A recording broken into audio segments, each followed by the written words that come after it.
શ્રી રામ જન્મભૂમિ તીર્થ સ્થળ વઘઈ તાલુકા સમિતિ કાર્યાલયનું ઉદ્ઘાટન કરાયું છે, જ્યાંથી હવે ભવ્ય રામ મંદિર માટે નિધિ સમર્પણ અભિયાન હાથ ધરાશે।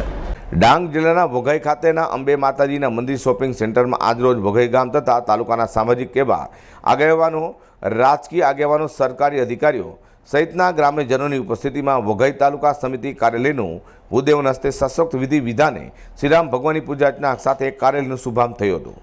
આ શુભ દિને મોટી નિધિ સમર્પણ અંગે આહવાન કરવામાં આવ્યું હતું, જેમાં ભાવિક ભક્તો દ્વારા આજથી જ મોટી નિધિ સંગ્રહમાં સહકાર અને સહયોગની શુભ કાર્યની શરૂઆત કરવામાં આવી છે। આમ વઘઈ તાલુકા સમિતિ કાર્યાલય ખાતે 15 થી 30મી જાન્યુઆરી સુધી મોટી નિધિ સમર્પણ ચાલનાર છે। ત્યાર પછી ઘર ઘર સંપર્ક કરી સંગ્રહ અભિયાન દ્વારા ભવ્ય શ્રી રામ મંદિર બનાવવામાં તાલુકામાં આવેલા તમામ ગામોના ઘરે ઘરે શ્રી રામ મંદિર બનાવવા હેતુ સહયોગ પહોંચે તેવું કાર્ય હાથ ધરાશે।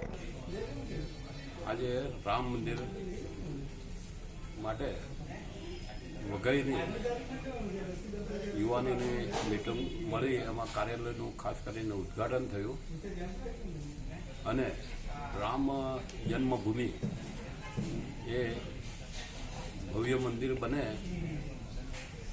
એવી એક ભાવના સાથે લોકોએ પણ ખૂબ મોટો ફાળો એમાં નોંધાયો છે।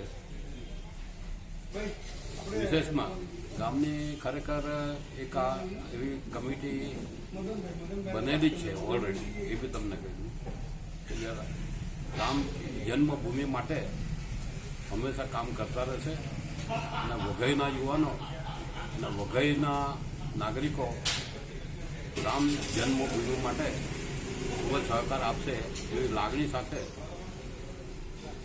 હું બધાને વંદન કરું છું। આપણે સૌ નસીબદાર છીએ કે એવા પુણ્યનું કામ આપણા જીવન દરમિયાન શ્રી રામ મંદિર રાષ્ટ્ર મંદિર બનવા તરફ જઈ રહ્યો છે। તે સ્વરૂપે વઘઈ નગરજનોના રાજસ્થાની સમાજ, વિશ્વકર્મા સમાજ, વઘઈ વેપારી એસોસિએશન, સાંઈ મિત્ર મંડળ સહિતના ભાવિક ભક્તો દ્વારા મોટી નિધિ સમર્પણમાં સહકાર અને સહયોગથી ભવ્ય શુભ શરૂઆત કરાઈ છે। નિશાંત મહાકાળજી, 10 ન્યૂઝ ડાંગ।